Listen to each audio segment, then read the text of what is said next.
Hello all! ఇది అమ్ము చెప్పే కథలు. ప్రేమ నుండి భయం వరకు, రహస్యం నుండి ఆనందం వరకు అన్ని కథలు వినేద్దామా? అద్భుతం అనేది ఆకాశంలో ఉండదు. భూమి కింద ఉండదు. ఆకాశానికి భూమికి మధ్యన నా ముందు కాఫీ షాప్‌లో కూర్చొని ఉంది. రామ్ తనని అద్భుతం అంటున్నాడు అని అర్థమైన వైదేహి సిగ్గుతో అటూ ఇటూ చూస్తుంది. డబ్బులిచ్చిన మురుగన్ వెళ్ళిపోవడంతో కాఫీ షాప్‌కి ఓపెన్ బోర్డ్ పెట్టి డోర్ తీశాడు కాఫీ షాప్ ఓనర్.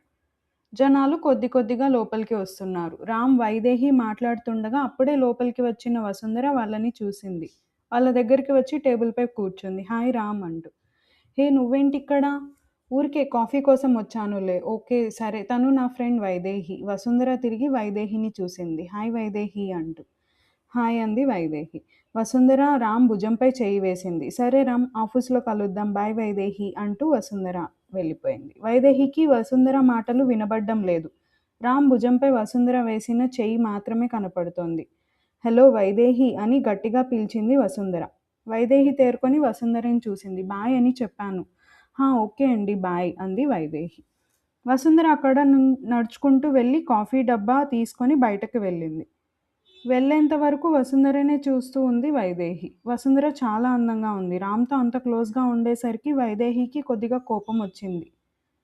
ఈ ప్రపంచంలో అలక లేని అమ్మాయి అంటూ ఉండదు. కొన్నిసార్లు అలక అనేది అమ్మాయిలకు అందాన్ని పెంచుతుంది. అలకతో పెరిగిన వైదేహి అందాన్ని తన 2 కళ్ళతో చూడలేకపోతున్నాడు రామ్. ఇంకా 2 కళ్ళు ఉంటే ఎంత బావుండేది అని తన మనసులో ఊహల్లో తేలిపోతున్నాడు. అనంతగిరి. చిరుజల్లులు కురుస్తున్నాయి. పచ్చని చెట్లు చక్కని నీటి చుక్కలతో తడుచున్నాయి. చెట్ల ఆకులపై ఉన్న నీటి చుక్కల్ని తమ పొడవైన నోటితో పీల్చుకుని తాగుతున్నాయి గోరువంకలు. పొగమంచు మొత్తంగా అనంతగిరి అడవులను కమ్మేసింది. కొండలలో పక్షులు తమ భావాలను అడవి తల్లికి అర్థమయ్యేలా తీయని గానంతో మధురంగా మాట్లాడుతున్నాయి. ఆ పక్షుల శబ్దాలు ఆ కొండకు కిలోమీటర్ దూరంలో ఉన్న రోడ్డు వరకు వినిపిస్తున్నాయి. ఆ రోడ్డుపై పోలీస్ జీప్ వెళ్తూ ఉంది. అందులో ఎస్ఐ భార్గవ్, వీరభద్రం కూర్చొని ఉన్నారు.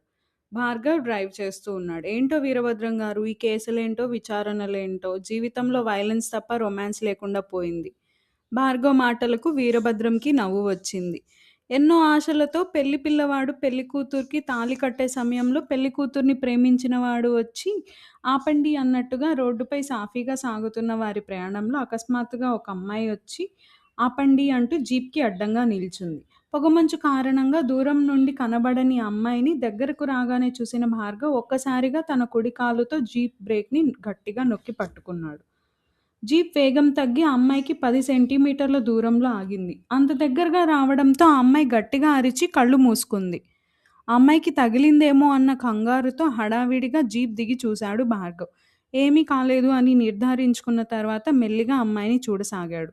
భయంతో మూసుకున్న కళ్ళు, అదురుతున్న పెదాలు, ముట్టుకుంటే కందిపోతుందేమో అని అనిపించేంత తెల్లగా ఉన్న బుగ్గలు, నడుంపై కొద్దిగా కనిపిస్తూ ఉన్న చిన్న పుట్టుమచ్చ. ఇవన్నీ చూసి భార్గవ్ మతిపోయింది. హలో అంటూ ఆ అమ్మాయి కంగారుగా పలకరించింది. కానీ భార్గవ్ తన మాటలను పట్టించుకోలేదు. భార్గవ్ చూపులు ఆ అమ్మాయి నడుంపై ఉన్న పుట్టుమచ్చపై ఉన్నాయి. అది గమనించిన ఆ అమ్మాయి ఆ మచ్చ కనపడకుండా చీరతో కనిపిస్తున్న నడుమును కప్పేసింది.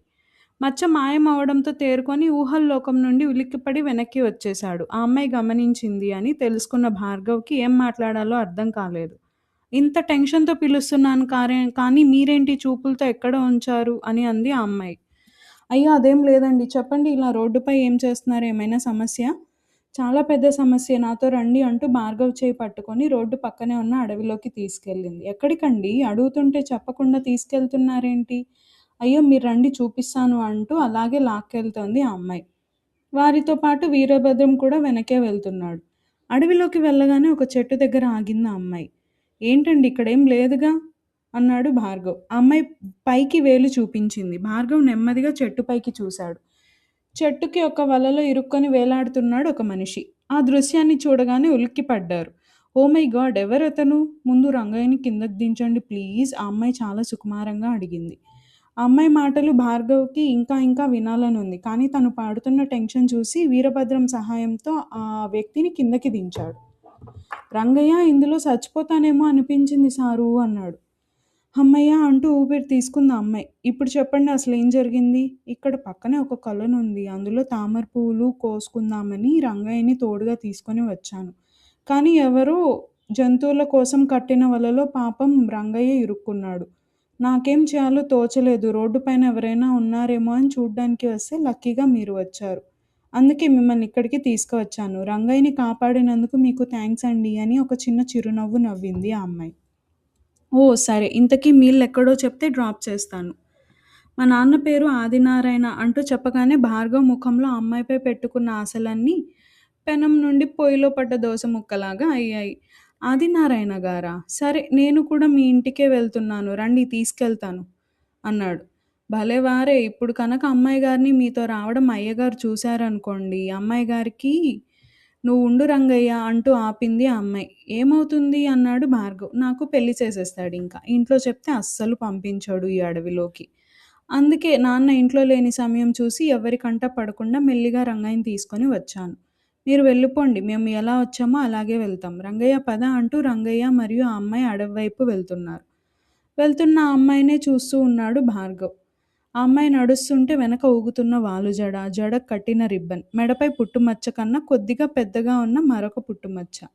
ఇవన్నీ చూస్తూ అలాగే స్తంభించిపోయిన భార్గవిని చూస్తున్నాడు వీరభద్రం. సార్ వెళ్దామా?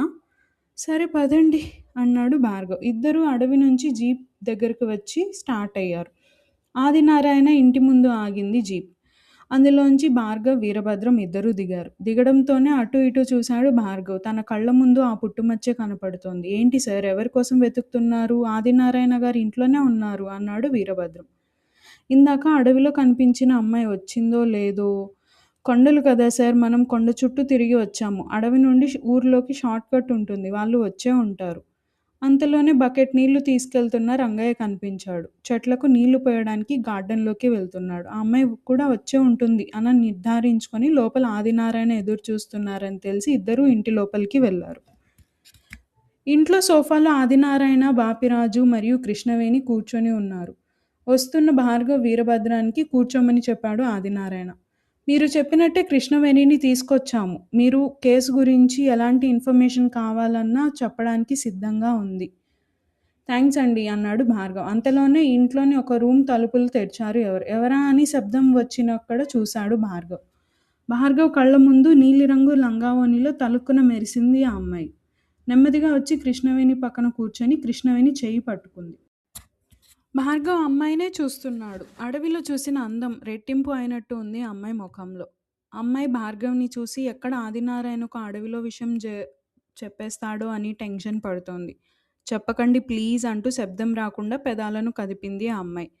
తను కదిపిన పెదాల కదలిక చాలా అందంగా ఉంది. 2 ఎర్రని గులాబీ పువ్వులు ఒకదాన్ని ఒకటి మరొకటి ముద్దాడుతున్నట్టు ఎర్రని పెదాలు నాట్యం చేస్తున్నాయి. ఆ దృశ్యం చూసిన భార్గవ్‌కి మైకం కమ్మింది. తను నా కూతురు పేరు సరయు అన్నాడు ఆదినారాయణ. సరయు అంటూ తన మనసులో అనుకున్నాడు భార్గవ్. చెప్పు కృష్ణవేణి నీకేం తెలుసో అదంతా చెప్పు అన్నారు బాపిరాజు. సరయు ఊహల్లోంచి బయటికి వచ్చిన భార్గవ్ లేదండి ఇక్కడ మీ ముందు చెప్పడానికి ఇబ్బంది ఉండొచ్చు. అందుకే తనని ఒంటరిగా అడగాలి. అప్పుడే తను చెప్పడానికి భయపడదు. అది నిజమే. పైన టెర్రస్ మీద మాట్లాడండి. సరయు కృష్ణవేణిని పైకి తీసుకెళ్ళు. సరయు, కృష్ణవేణి పైకి వెళ్లారు. వీరభద్రం, భార్గవ్ కూడా వాళ్ళ వెనకే వెళ్లారు. టెర్రస్ చాలా ప్రశాంతంగా ఉంది. పైన నీలి మేఘాలు, చుట్టూ అక్కడక్కడ ఇల్లు, వాటి పక్కనే చెట్లు, చెట్ల కింద గడ్డి మేస్తున్న గోవులు. ఆ దృశ్యాన్ని చూడ్డానికి చాలా మనోహరంగా ఉంది భార్గవ్‌కి. సరయుని చూశాడు భార్గవ్. పుట్టుమచ్చని చూడాలని తాపత్రయంలో తన కంటి చూపును మరల్చబోతున్న భార్గవ్‌ని హలో చూడ్డం ఆపి అడగండి అంది సరయు విసుక్కుంటూ. భార్గవ్ కూడా తన దృష్టిని కేసుపై కేంద్రీకరించి అడగడం మొదలుపెట్టాడు. చెప్పండి కృష్ణవేణి గారు అసలు శ్రీనివాస్‌తో పరిచయం ఎలా అయింది? పరిచయం అవ్వడానికంటే ముందు మీకు తెలుసా ఏమైనా తన గురించి? తను చాలా మంచివాడు. ఒకటే క్లాస్‌లో ఉన్నా కూడా ఎప్పుడూ మాట్లాడుకోలేదు. ఎందుకంటే తను అమ్మాయిలు ఎవ్వరితోనూ మాట్లాడేవాడు కాదు. ఒకరోజు నేను ఇంటికి వెళ్తూ ఉంటే నా సైకిల్ పంక్చర్ అయింది. తను దగ్గరుండి రిపేర్ చేయించడానికి తీసుకెళ్ళాడు. మర్నాడు ఉదయం లేచి చూసేసరికి మా ఇంటి ముందు సైకిల్ ఉంది.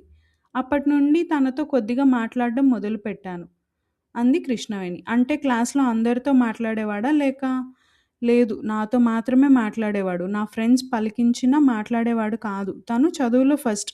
నాతో టైం స్పెండ్ చేయడం మొదలుపెట్టిన క్షణం నుండి చదువుపై ఏకాగ్రత తగ్గించాడు. చదువుకొని మంచి జాబ్ వస్తే మా నాన్న ఒప్పుకుంటాడని కూడా చెప్పాను. మరి ఊరు నుండి ఎందుకు వెళ్ళిపోయారు అన్నాడు భార్గవ్. ఏమైందో తెలీదు. ఒకరోజు నా దగ్గరికి వచ్చి వెళ్ళిపోదాం, ఇక్కడ ఉంటే మనల్ని వేరు చేస్తారు అని అన్నాడు. నాకేం చెప్పాలో అర్థం కాలేదు. సాయంత్రం 4కి డబ్బులతో వచ్చాడు. ఎక్కడివి అని నేను అడిగితే అవన్నీ తర్వాత చెప్తాను వెళ్దామని తీసుకెళ్ళిపోయాడు. సరే, ఆ విషయాలు వదిలేద్దాం. మరి బయట ఏదైనా గొడవలు అలాంటివి ఏమైనా గమనించావా అన్నాడు భార్గవ్. తను అసలు గొడవలకు వెళ్ళేవాడు కాదు. పక్క కాలేజ్ వాళ్ళు ఓసారి నన్ను కామెంట్స్ చేస్తున్నా కానీ పక్క నుండి వెళ్ళిపోయాం. తను గొడవ పెట్టుకోలేదు అంది కృష్ణవేణి.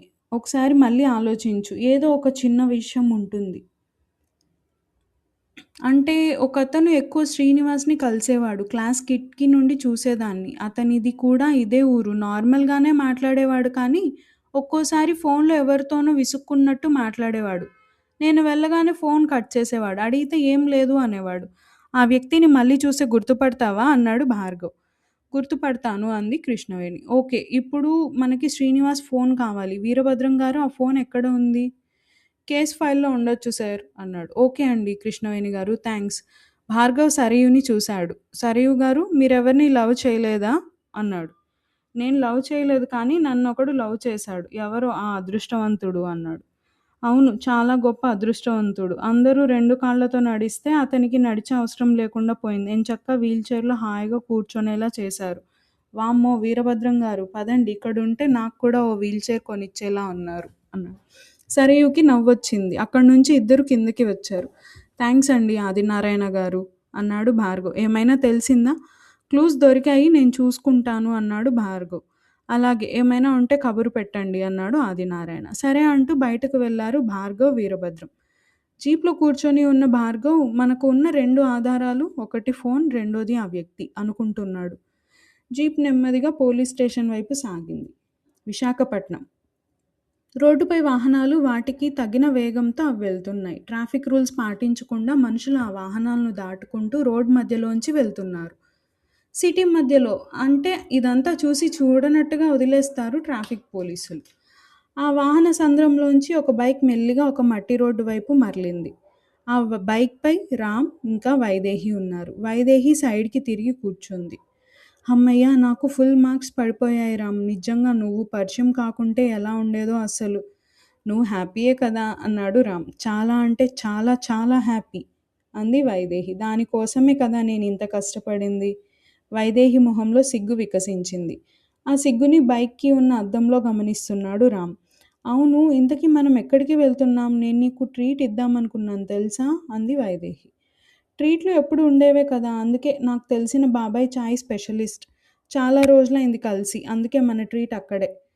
అవునా! సరే, నీ ఇష్టం అయితే అంది వైదేహి నవ్వుతూ. బైక్ ఒక ఇరానీ చాయ్ షాప్ దగ్గర ఆగింది. ఇద్దరు బైక్ దిగి ఆ షాప్ దగ్గరికి వెళ్లారు. వస్తున్న రామ్‌ని చూస్తూ ఎలా ఉన్నావు బాబూ? అంతా కుశలమేనా అని అడిగాడు వీరేశం. హా! అంతా బానే ఉంది బాబాయ్. ఎలా నడుస్తుంది షాప్? బావుంది. రండి ఇక్కడ కూర్చోండి. ఇంతకీ అమ్మాయి అని అడిగాడు షాప్ అతను. ఓహ్! తను నా ఫ్రెండ్ వైదేహి. అవునా! చాలా లక్షణంగా ఉంది. వైదేహి ఒక చిన్న చిరునవ్వు నవ్వి రామ్‌ని చూసింది. వీరేశం ఇద్దరికీ చాయ్ ఇచ్చాడు.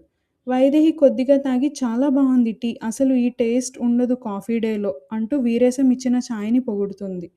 మరేమనుకున్నావు, మా బాబాయ్ చెయ్యి పడితే అంతే అన్నాడు రామ్. వీరేశం వాళ్ళిద్దరిని చూసి నవ్వుతున్నాడు. అప్పుడే బయట నుండి చేతిలో ఖాళీ గ్లాసులు పట్టుకొని వచ్చాడు బుజ్జి. వీరేశంకి ఉన్న ఒక్కగానొక్క కొడుకు బుజ్జి. బుజ్జి రావడంతో ఏరా బుజ్జి, బావున్నావా అని అడిగాడు రామ్. బుజ్జి అక్కడ టేబుల్‌పై గ్లాసులు పెట్టి డబ్బులు వీరేశంకి ఇచ్చాడు. బావున్నా అన్నయ్య అంటూ. నాన్న 4 చాయ్‌లు రూ. 32. ఒక గ్లాస్ పగలగొట్టారు వాళ్ళు. అందుకు రూ. 8. ఇదిగో మొత్తం రూ. 40. వీరేశం డబ్బులు తీసుకొని డబ్బాలో వేశాడు. లెక్కలు బా నేర్చుకున్నావు బుజ్జీ. ఇంతకీ ఏ స్కూల్? స్కూల్ ఎలా ఉంది? బుజ్జికి ఏం చెప్పాలో తెలియక వీరేశం వైపు చూశాడు. తన మొహంలో నిస్పృహ మొదలైంది. స్కూల్‌కి పంపించడం లేదు బాబూ అన్నాడు వీరేశం. ఏమైంది బాబాయ్, చదువుకోను అన్నాడా? ఏరా బుజ్జి, చదువుకోవా? స్కూల్ వాళ్ళే రావద్దని చెప్పారు బాబూ. బాగా చదవట్లేదా బుజ్జి? బాగా చదువుతున్నా అన్నయ్య. మరెందుకు రావద్దంటారు అన్నాడు రామ్.